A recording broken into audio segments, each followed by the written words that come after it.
Hey guys, welcome back to my channel. Took a little vacation from doing videos, had a lot to do around here, and kind of today's project is going to be one of those things to do. I acquired a free boat trailer from a good friend of mine.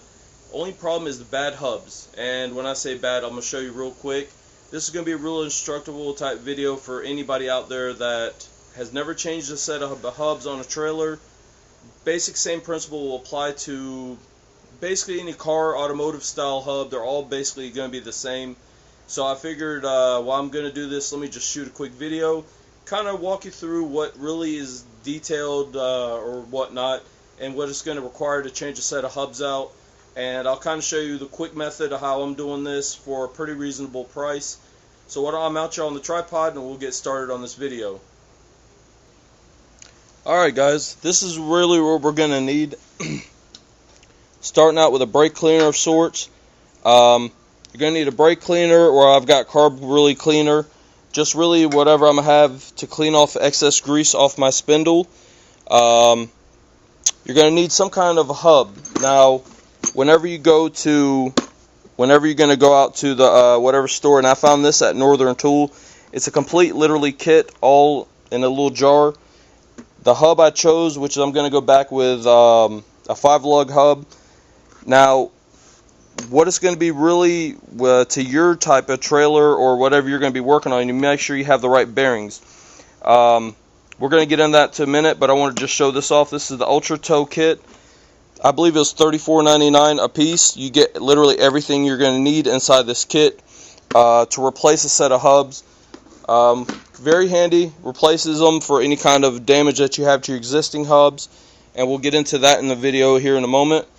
One of the main other things you're going to need, some kind of either wrench, ratchet, etc. For the spindle nuts that I have on this trailer, it's 1 1/8". So those really the main things you're going to need is the kit, something to clean off your old grease with, a wrench to remove the castle nut, small flathead screwdrivers possibly needed for removing the original cotter pin. What else we got? And I've got a bunch of old grease on here, very filthy and nasty. I don't want to get my hands all completely greased up, looking nasty before I have to go somewhere today. So I went ahead and grabbed a set of just plain gloves. So this is really all you're going to need. Now, fortunately, I have my hubs already removed off this, and the reason they're removed, as you can see right here, this is one of the original hubs that was on the trailer. This is some kind of pot metal, really crappy design. Came originally with a square head that the lug nuts would actually go in and seat down inside. Really poor design.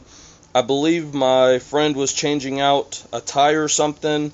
Everything was completely rusted up. It started snapping, and that's why at that point this trailer literally sat in our yard for the last probably 4 or 5 years unused.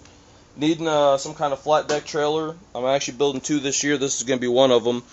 So let's go ahead and get started on this. As we're going to see right here, this is one of the issues that we got going on. Let me see if I can get y'all closer on this. And you can kind of notice that as I would get you in the frame here more, this is really the issue that we're going to be working with. Right now we got this completely off. Old yucky bearing fell out. So now we got this completely disassembled. Now, like I said, since I didn't actually have this assembled, it's kind of hard to show disassembly, but it's really going to be pretty well easy. Disassemble, if you still had the original hub on here, you would needle nose pliers, regular pliers, whatever it takes. You're going to have a cotter pin going through here that keeps this castle nut in place so it doesn't actually back out on you in the future. What I'm going to do right now is go ahead and get my gloves on, get my tools, everything set up right here, get this Ultra Tow package, trailer hub package open, and we'll get ready to get started and show you how cleaning this up and reassembly, how much of a snap it is, and I'm going to definitely get this trailer back into a roller today. Bear with me a moment, let me just go ahead and get ready, and I'll be with you on this video. Alright guys, well, we're getting ready to get started. I went ahead and picked up a couple of the tools, little odds and ends, so we can do this right the first time. Now, if you were going to remove your existing one, like I said, you could use a little screwdriver, something, pry your cotter pin up. With a cotter pin pried up, use a pair of pliers, pull it out. Once you have the cotter pin loose, and like I said, the cotter pin, what it's going to do is prevent this castle nut from wanting to spin while you're going down the freeway, road, moving in the yard, whatever's going to be the case. Take the castle nut off. My advice would be don't get dirt all over this, but if you do, you're gonna have to definitely clean this off. And as you can see, I've got a huge mess. You can kind of see the castle nut here. It's got dirt all over it. That's why I decided, with all this grease, old grease and everything, let's just put a set of gloves on. Alright, well, let's see what I'm experiencing here. Now, normally you would just, after you remove this castle nut, you'd pull the whole hub unit and it should slide out. And it looks like I'm going to have an issue here getting this bearing off. Let me grab a small pry bar and pry this off. It shouldn't be that hard normally, but you're always going to experience a little issues. Alright guys, took me a second to get this part of the bearing out. It's pretty much on there, but I'm pretty well sure it's been on there for a good while. All that I did is just use my pry bar just to pull it back just a hair enough where I can use a small ball peen hammer. For any of you guys I'm not sure what it is, just simple little hammer. Just tap, tap, tap, very lightly. Nothing ferocious, because you don't want to damage your spindle. So now, got that off. Just really take, if you got a situation like this, just use anything that you got. I'm using CarQuest, or I was. Yep, there we go. What I'm going to do is just spray this down. Get it real good. Get all the. I like to clean everything with brake dust. I'm sorry, brake parts cleaner. Just really give everything a good little cleaning. Kind of helps, I guess, if you start out with a full can. I'm using what I have left here at the shop. We're gonna go ahead and give this a good wipe down.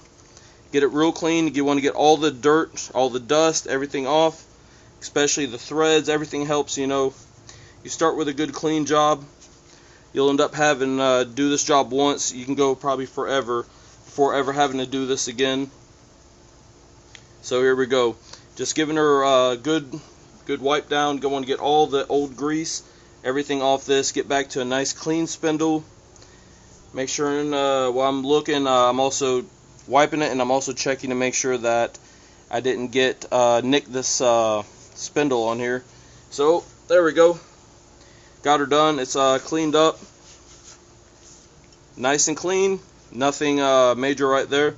So we're going to go ahead and remove the new hub right out the package.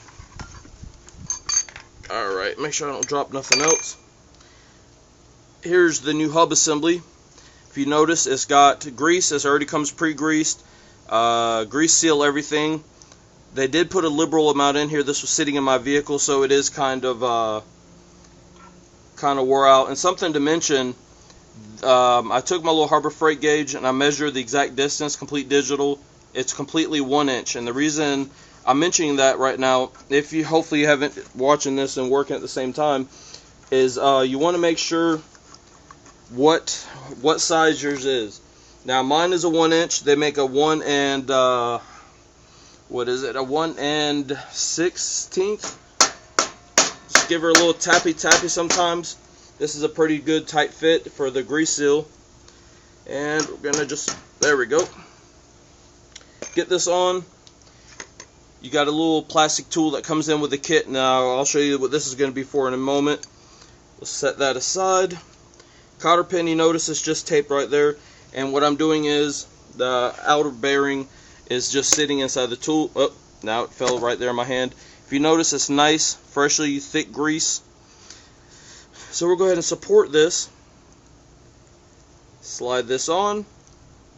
And you see it all nice and oozing out of there. I like to keep as much of this possible in here. And what I'm going to do is seat this. I'm going to go ahead and seat this all the way back. Get my gloves cleaned up so I'm able to work. I hate touching everything greasy, especially when I'm trying to operate a camera. I'm going to go ahead and get this done. Get this all the way back.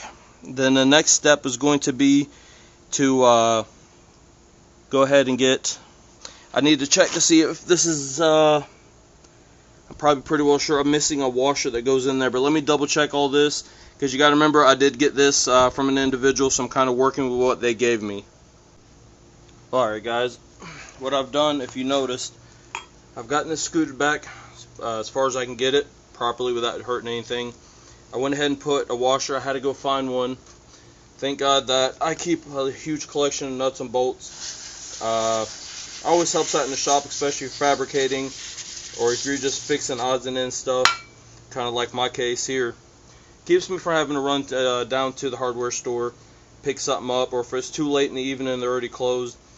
Just helps prevent that issue. Now, we got the castle nut, and I've located the hole, which there's a hole that passes right through the spindle. Hence why you're going to need that cotter pin there. And this is the easy part.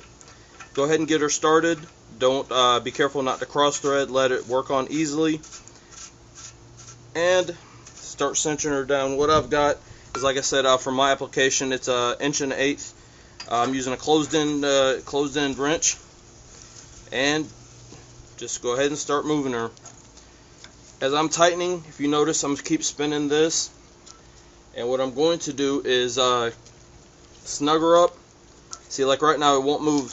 So I'll back it off a hair, continuously keep moving it till right where I can snug it, and still continue moving. That way what it's going to ensure is the bearings are all going to be seated down properly, and I'm not over tightening this. If you notice, you're going to have, because they really pack these with a lot of grease, you're going to have a lot to really kind of come out of there. So what I'm doing is just double checking, make sure it's nice and well. I'm going to go ahead and set my cotter pin in. I believe that this is set properly. Let's grab my old grease rag, make sure it's my grease rag, not the sweat rag. Gotta love it here in Sweatbox, Florida. It feels about 100 and something right now. Alright, so what I'm going to do is poke around, see, and what I believe is going to be like right there. And that's kind of critical. It's not something too bad, so what I'm going to do is just back it off just a hair. And as I back it off, I'm going to continuously check. Make sure I'm also the castle nut, once you have it right where it's supposed to be, there we go. That's going to be the easy part right there, right where you got it where it's supposed to be. You'll see that it will go right in, no issues. So what I'm going to do is turn this sideways. Got to get the assistance of the old flathead screwdriver. Just insert it into the eye, kind of helps you line it up. Sometimes just give it a gentle tap in, so I know that the little eyelet here is seated into the castle part, and you can go several ways about it. What I'm going to do is just give it a hair turn. You can actually bend these with your finger, if you notice, like so. What I like to do, if I don't use a pair of pliers or nothing, we'll just give this just a little tap. Sometimes you got to hold the other side, and just seat it against the castle nut, just because you want to make sure you're able to get the dust cover on. Now technically this is on, but we're still got one more piece missing. So what I'm going to do is grab my rag, make sure it's clean. You don't want to get no dirt in here. Bearing buddies are also another good thing to put on here, but I'm going to use what actually came in this kit, so that way $35 solves the issue per side. Now that we have the hub installed, and it's literally just become that easy. It's nothing much to it to install a hub. Had a little excess grease on here. I apologize for the plane going overhead. This is the simple dust cap, nothing major, and what it does is kind of seal everything in here. What I'm going to do is just basically put that there.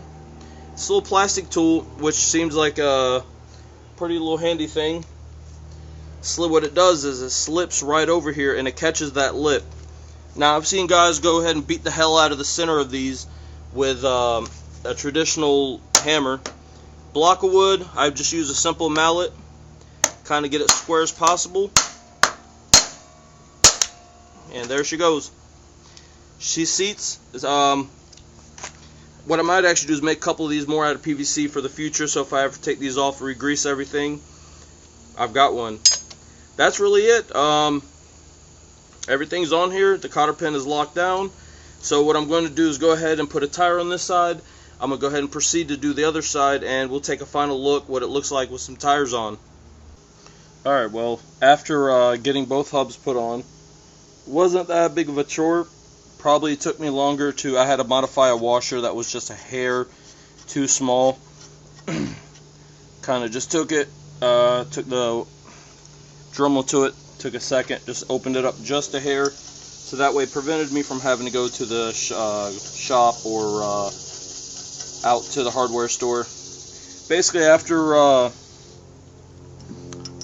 putting on the new set of hubs, you can go ahead and mount the wheels. Now this is these wheels or the tires, should I say, are not exactly going to be in the best of shape.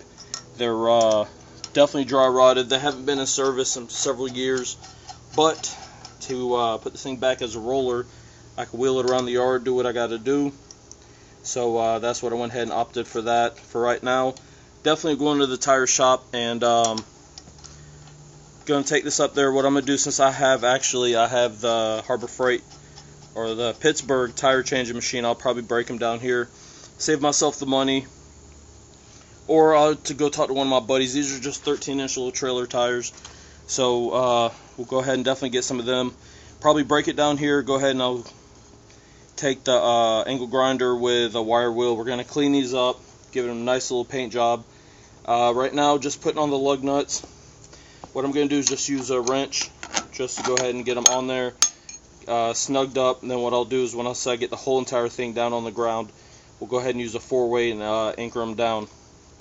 Well guys, as always, I'm hoping that you enjoyed this video. Like I said, this is really just a quick little rundown video. It really isn't much to these replacing a set of hubs. It would have taken me longer to actually probably remove the old hubs just as fast as it took me to actually put these on. But like I was stating, that since that was the downfall of this particular unit is why I got it for free. My friends were actually in the process of moving, and since they had to go ahead and get everything they can out of their place, they asked me if I would like it. I had another buddy of mine bring his bigger flatbed trailer over. We loaded this one on, threw him a couple dollars in gas money, because where I work, most of y'all that know, I'm actually I work in the next county over from where I live. So 30-minute ride, but hell, between the hubs, I bought a tail light kit, a couple bucks for gas. I probably got 120 in this. At least now I have a trailer to help me bring home more materials to finish up my backyard, and y'all will see that, and definitely in future videos I'll be putting videos out on that again. A little bit of everything with what's been taking me time. I've got definitely a bunch more videos planned, so always rate, like, subscribe, and always, hey, thumbs up if